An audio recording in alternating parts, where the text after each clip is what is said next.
Hello everyone, I am Ashish Kumar Shakya और आप सभी का स्वागत है आपके अपने यूट्यूब चैनल आइडियल क्लासेस में। और आज के इस वीडियो में हम जो लास्ट 6 मंथ की करंट अफेयर कवर कर रहे थे, इसमें मार्च टू सितंबर तक इसका जो पार्ट 3 लेकर आए हैं। इससे पहले हमने पार्ट 1 और पार्ट 2 जो है करंट अफेयर का अपलोड किया जा चुका है। आपने यदि वीडियो नहीं देखा है तो एक बार उस वीडियो को देख लें, उसकी लिंक जो है डिस्क्रिप्शन बॉक्स में दे रखी है। और आज के इस वीडियो में हमने टेलीग्राम चैनल की लिंक भी दे दी है, जिसमें हमने पिछले वीडियो का जो नोट्स है पीडीएफ नोट्स और इस वीडियो के पीडीएफ नोट्स दोनों ही चैनल में अपलोड कर दिए गए। वहाँ से आप टेलीग्राम चैनल से डाउनलोड कर सकते हैं। तो आज के वीडियो को स्टार्ट करने से पहले मैं बता दूं, यदि आपने चैनल को सब्सक्राइब कर लिया है तो आप सभी का बहुत बहुत धन्यवाद। यदि अभी तक आपने चैनल को सब्सक्राइब नहीं किया है तो चैनल को सब्सक्राइब कर लें। यहाँ पर आपको Delhi police, Bihar police, SI और रेलवे एनटीपीसी के लिए स्पेशल जो है करंट अफेयर की सीरीज, इसके अलावा आपकी जो जीके है यानी जनरल स्टडीज की तैयारी करवाई जा रही है। तो स्टार्ट करते हैं, वीडियो को देखते हैं। हमारा पहला क्वेश्चन क्या है? तो आज का जो हमारा पहला क्वेश्चन है वो है कि देश द्वारा बकाया का भुगतान ना करने के बाद भारत की कौन सी सार्वजनिक क्षेत्र की इकाई सूडान से बाहर निकल गई। देखो हाल ही में क्या हुआ, भारत की एक इकाई है, यानी कंपनी है, जो क्या कर दिया कि हाल ही में सूडान से बाहर निकाल दिया। उसने क्या किया, जो बकाया का भुगतान था वो देने से मना कर दिया था। वो कौन है? ओएनजीसी। इंपॉर्टेंट क्वेश्चन है। ओएनजीसी मतलब oil and natural gas corporation. ONGC को क्या किया, सूडान से बाहर निकल गई, क्योंकि देश ने क्या किया, फील्ड से उठाए गए तेल के भुगतान करने से इनकार कर दिया गया था। इसीलिए इसे क्या कर दिया गया, सूडान से बाहर कर दिया गया। नेक्स्ट क्वेश्चन 2 है आपका। क्वेश्चन नंबर 2 में कहा गया, प्रधानमंत्री नरेंद्र मोदी के जन्मदिन को चिन्हित करने के लिए देश भर में आयोजित विशेष सप्ताह का नाम क्या है? देखिए यहाँ पर क्या किया, जो प्रधानमंत्री का जन्मदिन है उसमें एक विशेष सप्ताह का आयोजित किया गया, जिसे हमने क्या बोला, उसका नाम क्या है? उसे सेवा सप्ताह के रूप में जाना जाएगा। तो भारतीय जनता पार्टी ने प्रधानमंत्री नरेंद्र मोदी के जन्मदिन को मनाने के लिए क्या किया, सेवा सप्ताह का आयोजन किया। तो नेक्स्ट क्वेश्चन देखते हैं। इंपॉर्टेंट क्वेश्चन रहेगा आपका ये कि 2025 तक यानी 2025 तक प्रधानमंत्री भारतीय जन औषधि केंद्रों की संख्या के लिए निर्धारित लक्ष्य कितना है? यहाँ पर क्या है कि प्रधानमंत्री ने क्या किया, जन औषधि केंद्रों की स्थापना करने के लिए, तो ये इसमें क्वेश्चन में पूछा गया कि 2025 तक जो लक्ष्य रखा है वो कितना है। तो कितने पीएमबीजेकेएस को खोलने की इसमें प्रावधान रखा गया, 10,500। तो यहाँ पर क्या है, रसायन एवं उर्वरक मंत्रालय के हालिया बयान के अनुसार सरकार ने मार्च 2025 तक, डेट इंपॉर्टेंट है, कब की, मार्च 2025 तक क्या किया जाएगा, प्रधानमंत्री जन औषधि केंद्रों की संख्या जो है बढ़ाकर कितनी की जाएगी, 10,500 का लक्ष्य रखा गया। नेक्स्ट क्वेश्चन देखते हैं। नेक्स्ट क्वेश्चन नंबर 4 है आपका कि किस संस्था ने AICTE का उत्कृष्ट संस्थान विश्वकर्मा पुरस्कार USVA 2020 जीता? यहाँ पर क्वेश्चन में पूछा गया कि संस्थान ने जो AICTE का उत्कृष्ट संस्थान विश्वकर्मा पुरस्कार है वो किसे मिला? तो कॉलेज ऑफ इंजीनियरिंग पुणे को। ये पुणे कहाँ पे है? महाराष्ट्र में पड़ता है। तो केंद्रीय शिक्षा मंत्री रमेश पोखरियाल निशंक ने वर्चुअली द्वितीय उत्कृष्ट संस्थान विश्वकर्मा पुरस्कार जो है वो प्रदान किया। क्वेश्चन पूछा जा सकता है कि केंद्रीय शिक्षा मंत्री रमेश पोखरियाल ने, किसने ये प्रदान किया था? तो रमेश पोखरियाल निशंक ने। किसको मिला ये पुरस्कार? कॉलेज ऑफ इंजीनियरिंग पुणे को। नेक्स्ट क्वेश्चन नंबर 5 देखते हैं आपका। मोस्ट इंपॉर्टेंट क्वेश्चन है कि 36वें राष्ट्रीय खेल मूल रूप से 2020 में कहाँ आयोजित किए जाने थे? देखिए यहाँ पर खेलों का आयोजन किया जाना था, लेकिन जो कोविड-19 है इसकी महामारी की वजह से इन खेलों को क्या कर दिया गया, स्थगित कर दिया गया। तो पूछा गया है कि 36वें जो राष्ट्रीय खेल मूल रूप से कहाँ आयोजित किए जाने थे? तो इस क्वेश्चन का जो राइट आंसर है वो क्या है आपका? गोवा।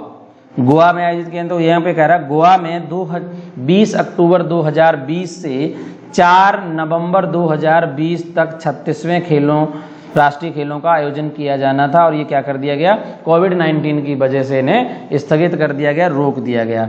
ठीक है, तो याद रखना कि 36वें राष्ट्रीय खेल मूल रूप से कहाँ पे होने थे, तो गोवा में होने थे। कब से कब तक, 20 अक्टूबर 2020 से 4 नवंबर 2020 तक। नंबर भी याद रखना, कौन से राष्ट्रीय खेल थे, 36वें थे। नेक्स्ट क्वेश्चन 6 है आपका, DPIIT ने किस तारीख तक खिलौने यानी गुणवत्ता नियंत्रण आदेश के कार्यान्वयन की तारीख बढ़ा दी है? तो तारीख कितनी बढ़ाई है, 1 जनवरी 2021। तो यहाँ पर कुछ इंपॉर्टेंट पॉइंट की DPIIT क्या है, उद्योग आंतरिक व्यापार संवर्धन विभाग, जो क्या है आपका वाणिज्य एवं उद्योग मंत्रालय ने हाल ही में अधिसूचना जारी की कि जो खिलौने के लिए गुणवत्ता नियंत्रण आदेश 2020 है, इसके कार्यान्वयन के यानी जो जब से लागू किया जाएगा उसकी जो तारीख है वो कितनी कर दी, 1 जनवरी 2021 कर दी गई। इंपॉर्टेंट क्वेश्चन है। नेक्स्ट क्वेश्चन 7 देखते हैं आपका। क्वेश्चन नंबर 7 है कि किस राज्य सरकार ने 35 लाख MSME को बाजार सहायता प्रदान करने के लिए सिडबी जो है वो लघु उद्योग विकास बैंक है, इसके साथ समझौता ज्ञापन पर हस्ताक्षर किए। इंपॉर्टेंट है, यहाँ पर ये पूछा गया कि सिडबी के साथ 35 लाख MSME जो को बाजार सहायता प्रदान करने किस राज्य सरकार ने यहाँ पर हस्ताक्षर किए, उनके बीच समझौता किया। तो इसका जो राइट आंसर है वो क्या होगा, गुजरात। गुजरात सरकार ने क्या किया, लघु उद्योग विकास बैंक सिडबी के साथ एक समझौता ज्ञापन यानी मेमोरेंडम ऑफ अंडरस्टैंडिंग पर हस्ताक्षर किए। इस सौदे के तहत क्या होगा कि राज्य का लक्ष्य जो है वो आत्मनिर्भरता को बढ़ाना और राज्य में लगभग 35 लाख सूक्ष्म लघु मध्यम उद्यमों को क्या करना, स्थापित करना इसका उद्देश्य है।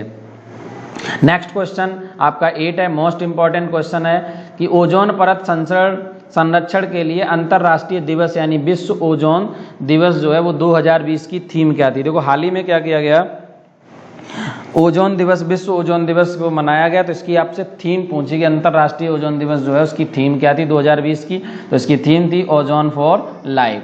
विश्व ओजोन दिवस या अंतर्राष्ट्रीय दिवस ओजोन परत के संरक्षण के लिए 16 सितंबर को पूरे विश्व में क्या किया गया, इसे मनाया गया। तो ओजोन परत की सुरक्षा के लिए वियना कन्वेंशन को 28 देशों द्वारा 22 मार्च 1985 को क्या किया गया, अपनाया गया। इस पर हस्ताक्षर किए गए और इस वर्ष की जो थीम थी वो थी ozone for life. Next question number 9 है, भारत ने किस देश के साथ रक्षा प्रौद्योगिकी और व्यापार पहल यानी DTTI की बैठक आयोजित की? इसका जो राइट आंसर है वो USA यानी संयुक्त राज्य अमेरिका। 16 सितंबर 2020 को 10वीं रक्षा प्रौद्योगिकी और व्यापार पहल DTTI समूह की वर्चुअली आयोजित की गई, इसकी बैठक जो है वो वर्चुअल मीटिंग हुई। यह बैठक आमतौर पर भारत और अमेरिका के बीच 20 साल में 2 बार आयोजित की जाती है और ऐसा पहली बार हुआ है कि यहाँ पर क्या हुआ, जो बैठक है वो वर्चुअली आयोजित की गई है। ये किसकी वजह से हुआ, कोविड-19 यानी कोरोना वायरस की महामारी के वजह से। नेक्स्ट क्वेश्चन नंबर 10 है आपका। ये तो क्वेश्चन नंबर 10 की बात की जाए तो इसमें कहा गया कि राज्यसभा में पारित कौन सा विधेयक DGCA, BCAS एंड AAIB जैसे विमानन एजेंसियों को सांविधिक निकायों में परिवर्तित करने का प्रयास करता है? तो इसके लिए क्या किया गया, हाल ही में विमान संशोधन अधिनियम या विधेयक 2020 जो है वो ये क्या करता है, आपको जो DGCA एंड BCAS और AAIB जैसी विमानन एजेंसियों को, ये क्या है, आपकी विमान एजेंसियां हैं जिनको क्या करेगा, सांविधिक निकाय के रूप में परिवर्तित करने का प्रयास करेगा। ये राज्यसभा में हाल ही में विमान संशोधन विधेयक 2020 पारित किया गया, जो नागरिक उड्डयन मंत्री हरदीप सिंह पुरी ने इसे पेश किया था। नेक्स्ट क्वेश्चन है आपका क्वेश्चन नंबर 11 कि किस संस्था ने अनुमान लगाया कि एशिया की अर्थव्यवस्था 1962 के बाद पहली बार संकुचित होगी? ये कहा गया कि यानी 1962 के बाद जो एशिया की पहली बार ऐसा टाइम आएगा जो एशिया की जो अर्थव्यवस्था इकोनॉमी है वो क्या हो जाएगी, संकुचित हो जाएगी यानी कम हो जाएगी। तो इस किसने अनुमान लगाया था, ADB एशियन डेवलपमेंट बैंक यानी एशियाई विकास बैंक ने। और एशियाई विकास बैंक की बात की जाए तो 1960 की शुरुआत के बाद एशिया की अर्थव्यवस्था पहली बार संकुचित होगी। ये किसका अनुमान है, ये ADB का अनुमान है, एशियाई डेवलपमेंट बैंक की। नेक्स्ट क्वेश्चन नंबर 12 किस सोशल मीडिया कंपनी ने social media marketing professional certificate launch करने के लिए कौरसेरा के साथ साझेदारी की है? तो इसका जो राइट आंसर है वो क्या है? फेसबुक। फेसबुक ने क्या किया? Social media marketing professional certificate launch करने के लिए एडुटेक प्लेटफॉर्म कौरसेरा के साथ क्या की है? साझेदारी की है। नेक्स्ट क्वेश्चन है आपका 13 किस देश ने बंधुआ मजदूरी के नामकरण के बाद चीनी वस्तुओं पर प्रतिबंध लगा दिया? यहाँ पर क्या किया कि किस देश ने बंधुआ मजदूरी के साथ जो चीनी वस्तुएं हैं उन पर क्या कर दिया, यानी जो चीन की वस्तुओं पर प्रतिबंध लगा दिया? तो वो कौन सा देश है? USA, United state America. America ने हाल ही में चीन के शिजियांग प्रांत से कपास, बाल संबंधी उत्पादों और कंप्यूटर घटकों यानी कंप्यूटर के जो पार्ट्स हैं वो और कुछ वस्त्रों सहित 8 चीनी वस्तुओं पर क्या कर दिया? प्रतिबंध लगा दिया। तो इंपॉर्टेंट क्वेश्चन है कि यूएसए और अमेरिका के बीच वैसे भी हाल ही में पिछले वर्ष छाया रहता ट्रेड वॉर। उसके अलावा भी सबसे ज़्यादा जो केस आए इसने डोनाल्ड ट्रंप जो अमेरिका के राष्ट्रपति, उन्होंने क्या कहा था? जो कोरोना वायरस है उसको वुहान वायरस का नाम दिया, जिससे चीन काफ़ी ज़्यादा नाखुश था। तो इम्पोर्टेंट क्वेश्चन बन जाता कि 8 वस्तुओं पर रोक लगा दी गई। चाइना की कहाँ पे? यूएसए में। अब हम बात करेंगे क्वेश्चन नंबर 14 की। भारत में यूट्यूब द्वारा शुरू किए गए शॉर्ट वीडियो प्लेटफॉर्म। देखिए यहाँ पर क्या किया यूट्यूब ने हाल ही में भारत में शॉर्ट वीडियो प्लेटफॉर्म का एक नाम से शुरुआत किया, जिसका नाम है क्या है? शॉर्ट्स नाम है। अब ये काम क्या करेगा? ये भारत में यूट्यूब शॉर्ट नामक जो लघु वीडियो हैं वो प्लेटफॉर्म लॉन्च किया गया। इससे ये कहा जाता है कि भारत में जो टिकटॉक पर बैन लगाया गया उसकी क्या करेगा? उसकी कमी की खाई को ये पूरा करेगा, ऐसी उम्मीद है। नेक्स्ट क्वेश्चन है आपका 15 प्रधानमंत्री ने नमामि गंगे योजना और अमृत योजना के तहत किस राज्य में विभिन्न परियोजनाओं का उद्घाटन किया? यहाँ पर पूछा गया है कि प्रधानमंत्री ने नमामि गंगे योजना और अमृत योजना के तहत किस राज्य में विभिन्न परियोजनाओं का उद्घाटन किया? तो इसका राइट आंसर है बिहार राज्य में। प्रधानमंत्री नरेंद्र मोदी ने नमामि गंगा योजना और अमृत योजना के तहत बिहार में विभिन्न परियोजनाओं का क्या किया? उद्घाटन किया। और इसकी खास वजह क्योंकि बिहार में हाल ही में क्या है? चुनाव संपन्न होने वाले हैं, इसको देखते हुए ये कार्य किया गया। नेक्स्ट क्वेश्चन है आपका 16 अमेरिका ने किस देश के साथ हिंद प्रशांत क्षेत्र में शांति के लिए रक्षा सहयोग समझौते पर हस्ताक्षर किए?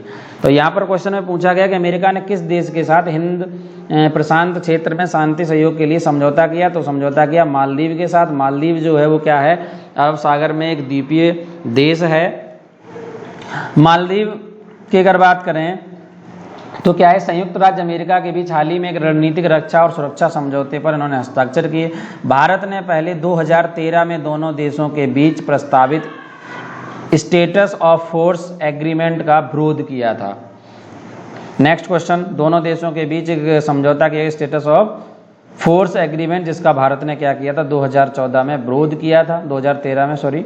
नेक्स्ट क्वेश्चन है आपका 17 कालीन निर्यात संवर्धन परिषद यानी CEPC किस केंद्रीय मंत्रालय के तहत कार्य करती है? तो ये किसके तहत कार्य करती है? कपड़ा मंत्रालय के तहत। यानी कालीन निर्यात संवर्धन परिषद की स्थापना 1982 में की गई, किसके द्वारा? कपड़ा मंत्रालय द्वारा। भारत से कालीन और अन्य संबंध उत्पादों के निर्यात को बढ़ावा देने के लिए इसका क्या किया? शुरुआत की गई। नेक्स्ट क्वेश्चन है आपका 18 इस क्वेश्चन में कहा गया कि बागजन ऑयल वेल जो कि समाचारों में देखा गया था कि किस राज्य में स्थित है? यानी बागजन ऑयल वेल की बात की जा रही है। यहाँ पे ये पूछा गया कि जो कि समाचारों में देखा गया कि किस राज्य में स्थित है? तो इसका जो राइट आंसर है वो कहाँ है? असम में। यानी ऑयल इंडिया लिमिटेड OIL को बागजन तेल का कुआं पूर्वी असम में तिनसुकिया जिले में स्थित है। ये पूछा जा सकता है कि आपसे जो ऑयल इंडिया लिमिटेड है इसका बागजन तेल का जो कुआं है वो कहाँ है? तो पूर्वी असम में तिनसुकिया जिले में स्थित है। उपकरण की विफलताओं के कारण हाल ही में क्या हुआ? इसमें भीषण आग लग गई थी जो बाद में विस्फोट का रूप धारण कर लिया था। तो ऑयल इंडिया लिमिटेड और विदेशी विशेषज्ञों ने लगभग 110 दिनों के बाद इस आग पे क्या किया था? काबू कर पाया था। तो यहाँ पर ये इंपॉर्टेंट बन जाता है, याद रखना। असम के कहाँ पर? तिनसुकिया जिले में ये क्या है? बागजन तेल का कुआं है। और कहाँ पर है? ये पूर्वी आसाम में है। यहाँ पर क्या हुआ था? हाल ही में आग लग गई थी और जिसको क्या 110 दिन में काबू कर पाया था। नेक्स्ट क्वेश्चन 19 है अरुण जेटली के नाम पर एक बहुउद्देशीय स्पोर्ट कॉम्प्लेक्स किस राज्य में या केंद्र शासित प्रदेश में बनाया जाएगा? तो इसका आंसर होगा जम्मू एंड कश्मीर में। जम्मू एंड कश्मीर की बात की जाए तो पहले ये एक पूरा राज्य था, लेकिन अब वर्तमान में क्या बन चुका है? एक यूटी यानी यूनियन टेरिटरी बन चुका है, और 2 यूटी बनी थी, जिनमें एक था लद्दाख और एक है जम्मू एंड कश्मीर। तो यहाँ पर क्या है, केंद्रीय मंत्री जितेंद्र सिंह और केंद्रीय युवा एवं खेल मंत्री किरेन रिजिजू ने संयुक्त रूप से ई शिलान्यास किया और 58.23 करोड़ रुपए में मेगा स्पोर्ट कॉम्प्लेक्स का निर्माण प्रधानमंत्री विकास पैकेज के तहत किया जा रहा है। याद रखना इंपॉर्टेंट है, पैकेज कितना है? 58.23 करोड़। नेक्स्ट क्वेश्चन 20, किस भारतीय व्यक्तित्व को अमेजन का एलेक्सा की पहली भारतीय सेलिब्रिटी आवाज के रूप में नामित किया? तो ये भी इंपॉर्टेंट, मोस्ट इंपॉर्टेंट क्वेश्चन है। सदी के महानायक जानने वाले कौन? अमिताभ बच्चन। अमिताभ बच्चन को क्या किया गया कि अमेजन इंडिया ने हाल ही में पुष्टि की कि बॉलीवुड महानायक अमिताभ बच्चन पहले भारतीय सेलिब्रिटी बन जाएंगे जिनकी आवाज़ एलेक्सा वॉइस असिस्टेंट पर होगी। नेक्स्ट क्वेश्चन 21 की चर्चा करते हैं। 21 जो क्वेश्चन है मोस्ट इंपॉर्टेंट क्वेश्चन है। G20 देशों में श्रम और रोजगार मंत्रियों की आभासी बैठक यानी वर्चुअल मीटिंग जो हुई, तो भारत का प्रतिनिधित्व जो है वो किसने किया था? यहाँ पर कहा गया G20 देशों की हाल ही में क्या हुआ, वर्चुअल मीटिंग हुई, उसमें भारत की तरफ से किसने प्रतिनिधित्व किया था? वो थे संतोष गंगवार। ये कौन है? केंद्रीय श्रम एवं रोजगार मंत्री संतोष गंगवार ने G20 के श्रम और रोजगार मंत्रियों की जो आभासी बैठक हुई उसका प्रतिनिधित्व किया था भारत का। तो इंपॉर्टेंट क्वेश्चन है। नेक्स्ट क्वेश्चन 22, सामाजिक कार्यकर्ता और आर्य समाज के नेता का क्या नाम है जिनका हाल ही में निधन हो गया? तो वो कौन थे? वो थे स्वामी अग्निवेश। स्वामी अग्निवेश जो थे वो क्या था? दिग्गज सामाजिक कार्यकर्ता, और ये कहाँ के थे? हरियाणा के पूर्व विधायक थे, और ये दिल्ली में इनका निधन हुआ। किसकी वजह से हुआ? लीवर सिरोसिस से पीड़ित थे ये। तो अगर पूछा जाए आपसे कि सामाजिक कार्यकर्ता आर्य समाज के जो नेता थे उनका क्या नाम है जिनका हाल ही में निधन हुआ, तो वो थे स्वामी अग्निवेश। ये कहाँ के थे? हरियाणा के।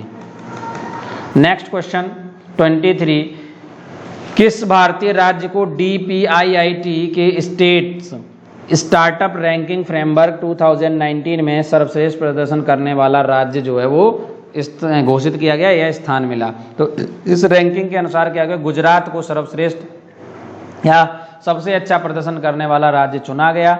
यहाँ पर अगर बात की जाए, जबकि अंडमान निकोबार द्वीप समूह को केंद्र शासित प्रदेशों में सबसे अच्छा प्रदर्शन करने वाले राज्य के रूप में नामित किया गया। क्वेश्चन नंबर 24 की अगर बात की जाए तो 24 में कहा गया किस देश ने अपने नागरिक अलार्म सिस्टम का पहला राष्ट्रव्यापी परीक्षण किया? तो ये कौन सा देश है? ये है जर्मनी। जर्मनी ने हाल ही में शीत युद्ध की समाप्ति के बाद नागरिक अलार्म सिस्टम का पहला राष्ट्रव्यापी परीक्षण किया। जर्मनी ने राष्ट्रीय चेतावनी दिवस या वार्न टैग भी बनाया, जिससे हर साल 10 सितंबर को मनाया जाएगा। इंपॉर्टेंट क्वेश्चन है कि नागरिक अलार्म सिस्टम का पहला राष्ट्रव्यापी परीक्षण कौन से देश ने किया? जर्मनी ने किया। तो किस भारतीय राज्य ने राज्य में MSME को सहायता प्रदान करने के लिए सिडबी के साथ भागीदारी की है? तो इसका राइट आंसर है राजस्थान।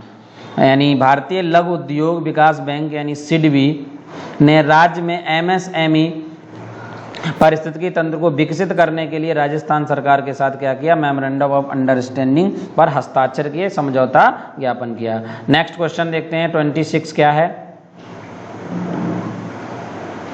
26 क्वेश्चन है आपका, किस सोशल मीडिया प्लेटफॉर्म ने आत्महत्या को रोकने के लिए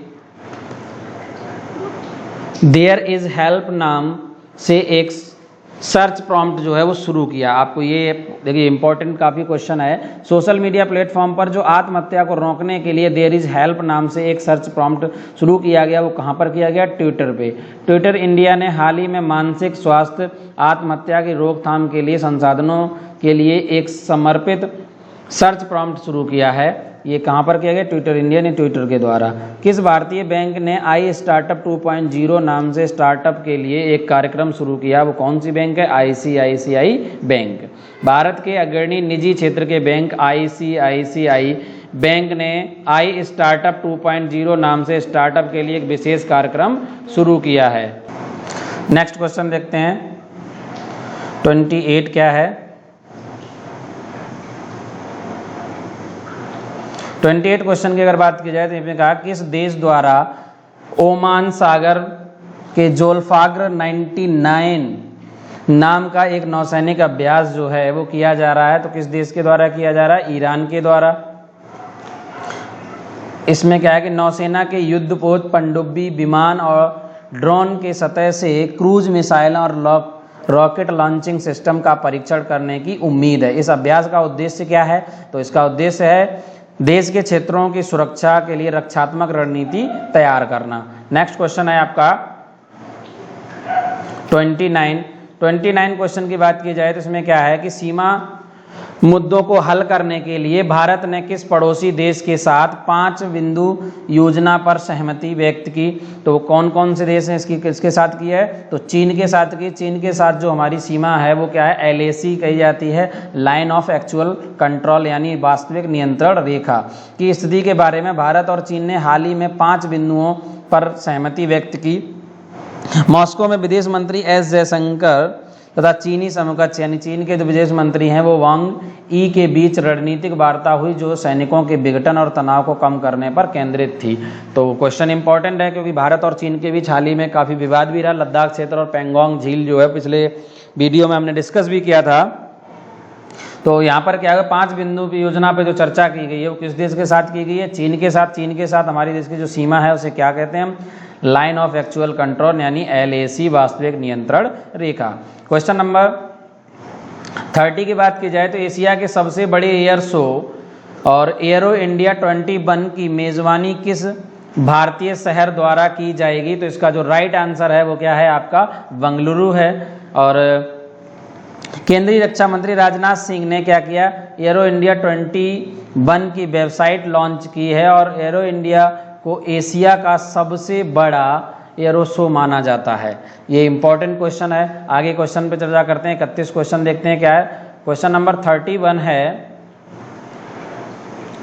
भारत ने किस देश के साथ acquisition of cross servicing agreement यानी ACSA पर हस्ताक्षर किए? तो वो कौन सा देश है? वो जापान है जिसने भारत के साथ क्या किया? समझौता किया है यानी हस्ताक्षर किए। तो भारत और जापान ने हाल ही में रक्षा बलों के बीच आपूर्ति और सेवाओं के पारस्परिक प्रावधान के लिए महत्वपूर्ण समझौते पर हस्ताक्षर किए। नेक्स्ट क्वेश्चन है आपका, अब स्पीड बढ़ानी पड़ेगी क्योंकि काफ़ी क्वेश्चन है और इसके PDF नोट्स भी आपको दे दिए जाएंगे। और ये सारे के सारे क्वेश्चन जो है वो मोस्ट इंपॉर्टेंट क्वेश्चन है। आपको एक वीडियो को ध्यान से देखना चाहिए और तैयार करने चाहिए अच्छे से क्वेश्चन। क्वेश्चन नंबर 32 है PNGRB तथा CGD की बात की जाए तो प्राधिकरण जो हाल ही में अखबारों में देखे गए किस मंत्रालय से जुड़े हैं? ये जुड़े हुए हैं किससे? पेट्रोलियम एंड प्राकृतिक गैस मंत्रालय से। और केंद्रीय पेट्रोलियम एंड प्राकृतिक गैस मंत्री ने हाल ही में क्या किया? 13 राज्यों में फैले 56 संपीड़ित प्राकृतिक गैस एंड CNG स्टेशनों को क्या किया? राष्ट्र को समर्पित किया। हाल ही में क्या किया? 13 राज्यों में 56 एंड 56 CNG स्टेशनों को राष्ट्र को क्या किया गया? उनका उद्घाटन किया यानी समर्पित किया गया। क्वेश्चन नंबर 33 राष्ट्रीय विज्ञान और प्रौद्योगिकी उद्यमिता विकास बोर्ड यानी NSTEBDB किस मंत्रालय के तत्वावधान में काम करता है? तो ये काम किसके अंदर में करता है? विज्ञान और प्रौद्योगिकी मंत्रालय के तहत कार्य करता है। नेक्स्ट क्वेश्चन देखते हैं आपका। अगला क्वेश्चन है 34 जहाज रानी मंत्रालय द्वारा शुरू किए गए नव निवारण मंच का क्या नाम है? तो इसका नाम है SAROD, सरोड पोर्ट्स। तो जहाज रानी राज्य मंत्री मनसुख मंडाविया ने हाल ही में क्या किया? सरोड पोर्ट्स जो है यानी society for affordable redressable of disputes के लिए यानी पोर्ट्स जो है वो लॉन्च किया। नेक्स्ट क्वेश्चन है आपका 35 अमेरिका स्थित एरोस्पेस कंपनी नॉर्थरॉप ग्रूमैन ने अपने अंतरिक्ष यान का नाम है वो किस भारतीय मूल के अंतरिक्ष यात्री के नाम पर रखा? देखो इंपॉर्टेंट क्वेश्चन है। भारतीय मूल के अंतरिक्ष यात्री कल्पना चावला के नाम पर अमेरिका स्थित aerospace and defence company Northrop ग्रूमैन ने अपने अंतरिक्ष यान का नाम रखा। क्या रखा? कल्पना चावला के नाम पे रखा, जो क्या है? अंतरिक्ष में जाने वाली भारतीय मूल की महिला हैं। तो ये मोस्ट इंपॉर्टेंट क्वेश्चन है। अगला है, किस देश में सोशल मीडिया पर फर्जी सूचना पर अंकुश लगाने के लिए असोल चीनी नाम से एक अभियान शुरू किया गया? और किस देश ने शुरू किया? बांग्लादेश ने शुरू किया। बांग्लादेश ने हाल ही में सोशल मीडिया पर फर्जी सूचना पर अंकुश लगाने के लिए असोल चीनी नाम का एक राष्ट्रव्यापी अभियान शुरू किया। असोल चीनी अभियान का अर्थ है असली चीनी का उद्देश्य नकली सूचनाओं और अफवाहों को रोकने के लिए डिजिटल साक्षरता को बढ़ावा देना है। इसका उद्देश्य क्या है? तो इसका नाम क्या है, याद रखना, असोल चीनी। किस पे? यानी सोशल मीडिया पर फर्जी सूचनाओं को फैलाने के लिए, रोक लगाने के लिए क्या किया? किस देश ने अभियान शुरू किया? बांग्लादेश ने शुरू किया।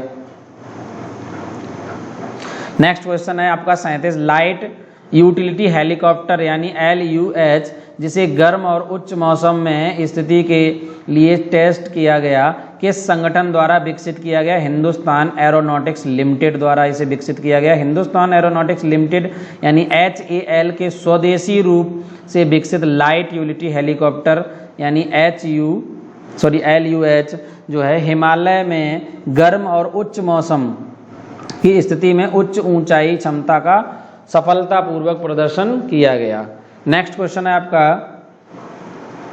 38, CGA के आंकड़ों के अनुसार कोविड-19 ने निपटने के लिए अप्रैल से जुलाई में भारत की उधारी की मात्रा कितनी है? ये थी 39,165 करोड़ रुपए।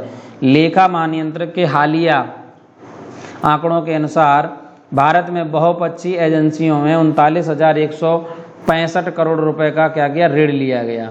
नेक्स्ट क्वेश्चन है 39, पशुधन के प्रबंधन के लिए प्रधानमंत्री द्वारा लॉन्च किए गए नए प्लेटफॉर्म का नाम क्या है? इसका नाम है ई गोपाला ऐप। ये क्या करेगा? प्रधानमंत्री ई गोपाला ऐप को पशुधन के लिए प्रबंधन के लिए लॉन्च करेंगे, जो एक नस्ल सुधार मार्केट प्लेस के रूप में काम करेगा। इस पोर्टल का उद्देश्य क्या है? कि जो पशुधन की खरीद बिक्री सहित पशुधन के प्रबंधन के बारे में जानकारी प्रदान करेगा, यानी जो पशुओं के खरीद और बिक्री की जानकारी प्रदान की जाएगी ई गोपाला ऐप के द्वारा। भारत के किस पड़ोसी देश में गौवध पर प्रतिबंध लगाने का प्रस्ताव दिया गया? मोस्ट इंपॉर्टेंट क्वेश्चन है। और ये किसने किया? श्रीलंका ने क्या किया? गौवध यानी गाय के वध पर रोक लगा दी। प्रधानमंत्री महिंदा राजपक्षे के नेतृत्व में पिछले महीने संसदीय चुनाव में 2/3 बहुमत हासिल करने वाली सत्तारूढ़ श्रीलंका पोडुजना पेरमुना ने द्वीप राष्ट्र में गायों के वध पर प्रतिबंध लगाने का फैसला किया। हालांकि देश में गौ मांस के आयात पर भी कोई प्रतिबंध नहीं है। तो इंपॉर्टेंट क्वेश्चन बन जाता है कि गौ वध पर प्रतिबंध लगाने वाला कौन सा देश है? तो हाल ही में किसने? श्रीलंका ने गौ वध पर क्या लगा दिया है? रोक लगा दिया, यानी गाय की हत्या नहीं की जा सकती। नेक्स्ट क्वेश्चन 41, दुनिया भर में अंतर्राष्ट्रीय साक्षरता दिवस कब मनाया जाता है? तो इस क्वेश्चन का राइट आंसर है 8 सितंबर। प्रतिवर्ष 8 सितंबर को अंतर्राष्ट्रीय साक्षरता दिवस मनाया जाता है। इसका उद्देश्य क्या होता है? इसका उद्देश्य है कि साक्षरता के महत्व पर बल देना। और इस दिवस की स्थापना 1966 में यूनेस्को द्वारा की गई थी और इस वर्ष जो है ये 55वां अंतर्राष्ट्रीय साक्षरता दिवस मनाया गया। नेक्स्ट क्वेश्चन आपका 42, केंद्रीय कृषि मंत्री नरेंद्र सिंह तोमर ने किस सरकारी योजना का नया लोगो लॉन्च किया? तो राष्ट्रीय बांस मिशन जो है, इसका नया लोगो लॉन्च किया गया। किसने किया? केंद्रीय कृषि मंत्री नरेंद्र सिंह तोमर ने। तो इंपॉर्टेंट पॉइंट ये भी बनता है, केंद्रीय कृषि मंत्री कौन है? नरेंद्र सिंह तोमर हैं। उन्होंने किस योजना, सरकारी योजना के लिए नया लोगो लॉन्च किया? राष्ट्रीय बांस मिशन के लिए। केंद्रीय कृषि और किसान कल्याण मंत्री नरेंद्र सिंह तोमर ने हाल ही में 9 राज्यों में 22 बांस समूहों का क्या किया? उद्घाटन किया। ये राज्य कौन कौन है? गुजरात, मध्य प्रदेश, महाराष्ट्र, उड़ीसा, असम, नागालैंड, त्रिपुरा, उत्तराखंड और कर्नाटका। नेक्स्ट क्वेश्चन है आपका 43, दिल्ली मेरठ RTS कॉरिडोर के लिए किस संगठन ने $500 मिलियन प्रदान किया? तो इसमें $500 मिलियन की जो राशि यानी ऋण प्रदान किया है वो किसने दिया है? एशियाई डेवलपमेंट बैंक यानी एशियन डेवलपमेंट बैंक ने भारत को दिल्ली मेरठ क्षेत्रीय रैपिड ट्रांजिट सिस्टम के लिए गलियारे के निर्माण के लिए क्या किया? 500 मिलियन जो भारत को ऋण प्रदान करने पर हस्ताक्षर किए। नेक्स्ट क्वेश्चन है आपका 44, किस रेटिंग एजेंसी के अनुमान लगाया? किस रेटिंग एजेंसी ने अनुमान लगाया कि भारत की जो वार्षिक GDP है वो 10.5% संकुचित होगी? ये कौन सी? फिच रेटिंग्स अब 10.5 की बात की, परंतु वर्तमान में तो बहुत ज़्यादा रेटिंग गिर चुकी है। फिच रेटिंग्स का हालिया बयान है कि भारत की जो वार्षिक जीडीपी है वो 10.5% से अधिक संकुचित होने का अनुमान है। इससे पहले यह अनुमान जीडीपी दर की 5% का संकुचन होने का था, परंतु अब कितना दिया 10.5 में। और भारत की जीडीपी वर्तमान में क्या चल रही है, निगेटिव चल रही है, माइनस में चल रही है 23.4। नेक्स्ट क्वेश्चन 45 देखते हैं कि संस्थान द्वारा भागलपुर वाराणसी में कौशल और तकनीकी सहायता के लिए नए संस्थान स्थापित किए जाएंगे। तो किसके द्वारा किए जाएंगे, केंद्रीय पेट्रोकेमिकल्स इंजीनियरिंग और प्रौद्योगिकी संस्थान द्वारा। Central institute of petrochemicals engineering and technology यानी CIPT यानी सीपेट भागलपुर और वाराणसी में कौशल और तकनीकी की सहायता के लिए 2 नए केंद्र स्थापित करेगा। कौन करेगा, इंपॉर्टेंट है, याद रखना, central institute of petrochemicals engineering and technology CPAT. Next question है आपका 46 की अगर बात करें तो भारतीय रक्षा मंत्री राजनाथ सिंह ने हाल ही में SCO शंघाई सहयोग संगठन या शंघाई कॉरपोरेशन ऑर्गेनाइजेशन की बैठक के साथ किस देश ने अपने समकक्ष उच्च स्तरीय बैठक की। तो किसके साथ की है, चीन के साथ। केंद्रीय रक्षा मंत्री राजनाथ सिंह ने सीमावर्ती तनाव के बीच चीन के साथ देश की पहली उच्च स्तरीय राजनीतिक बैठक में भाग लिया। यह बैठक रूसी राजधानी मॉस्को के भी में आयोजित की गई। कहाँ पर बैठक हुई थी, रूस की राजधानी मॉस्को में हुई थी। किसने भाग लिया, केंद्रीय रक्षा मंत्री राजनाथ सिंह ने, और सीमावर्ती जो तनाव थे उनको दूर करने के लिए वार्तालाप किया गया। अब यहाँ पर SCO की चर्चा की गई, तो मैंने SCO पर पूरा का पूरा एक वीडियो बना रखा है, आपको देखना चाहिए कि क्या होता शंघाई सहयोग संगठन।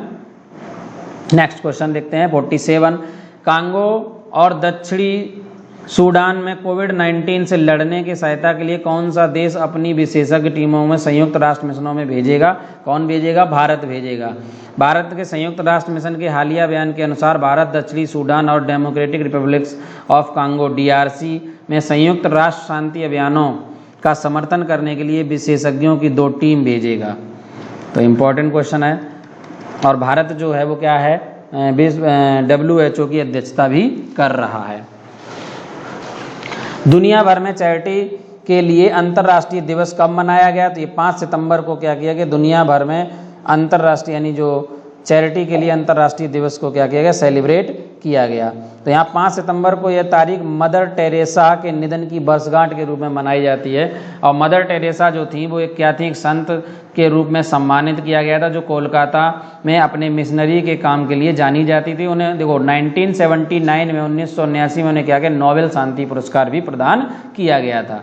तो 5 सितंबर को क्या मनाया जाता है, याद रखना इंपॉर्टेंट है। 5 सितंबर को हम क्या करते हैं, चैरिटी के लिए अंतर्राष्ट्रीय दिवस सेलिब्रेट करते हैं। नेक्स्ट क्वेश्चन देखते हैं 49 क्वेश्चन की बात की जाए तो किस देश ने पूर्व ऑस्ट्रेलियाई प्रधानमंत्री टोनी एबॉट को व्यापार सलाहकार नियुक्त किया। तो किस देश ने किया, यूनाइटेड किंगडम ने, यूके ने। यूनाइटेड किंगडम ने पूर्व ऑस्ट्रेलियाई प्रधानमंत्री टोनी एबॉट को एक व्यापार सलाहकार के रूप में नामित किया। उन्होंने 2013 से 15 तक ऑस्ट्रेलिया का नेतृत्व किया। 62 वर्षीय प्रधानमंत्री के साथ यूरोपीय संसद ने पूर्व सदस्य ब्रिटेन के व्यापार मंडल में सलाहकार बनेंगे। ये कहाँ के थे, प्रधानमंत्री थे ऑस्ट्रेलिया के। और last question but not least most important, संविधान के बुनियादी ढांचे पर लैंडमार्क सर्वोच्च न्यायालय के फैसले में याचिकाकर्ता का नाम क्या है जिनका हाल ही में निधन हो गया था। देखिए केशवानंद भारती, आपको अगर पॉलिटी में पढ़ाया गया, केशवानंद भारती केस काफ़ी फेमस केस रहा। जिन्होंने क्या किया था, केशवानंद भारती जो थे, और उन्होंने सर्वोच्च न्यायालय में याचिका दायर की थी मौलिक अधिकारों के हनन के रूप में, जब उसमें संविधान में संशोधन भी हुआ था। तो कह रहे हैं बुनियादी ढांचे पर लैंडमार्क, यानी यहाँ पर संविधान में क्या किया गया था, जो संसद को पावर थी आर्टिकल 368 के तहत संशोधन करने की।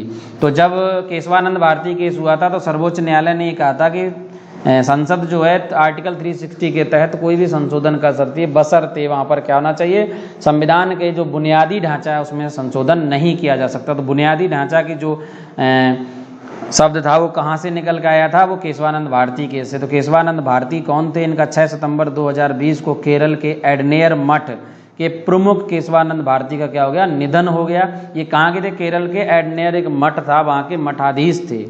और यह सर्वोच्च न्यायालय के ऐतिहासिक निर्णय की प्रक्रिया को शुरू करने के लिए प्रसिद्ध थे। संविधान की बुनियादी संरचना या बुनियादी ढांचा जो है वो संसद द्वारा संशोधित नहीं किया जा सकता, जिसकी हमने चर्चा की थी।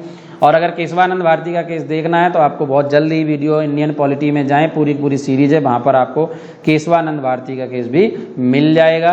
तो ये थे आपके करंट अफेयर का लास्ट जो हमने बताया था 6 मंथ यानी मार्च से लेकर अभी तक की हम करंट अफेयर जिसमें कवर कर रहे हैं। तो उसमें कुछ फैक्ट थे जिनको हमने ये 50 क्वेश्चन कवर, ये 50 क्वेश्चन जो हमने कवर किए, आई होप आपको ये क्वेश्चन काफ़ी इंपॉर्टेंट रहे होंगे और समझ में भी आए होंगे। तो यदि आपको वीडियो पसंद आया तो वीडियो को लाइक करें, शेयर करें और साथ ही साथ कमेंट बॉक्स में ज़रूर बताएं हमें कि आपको ये वीडियो कैसा लगा। आपका कोई डाउट है, कोई सजेशन है तो हमें ज़रूर बताएं और वीडियो को लाइक करें, शेयर करें। Thank you for watching this video.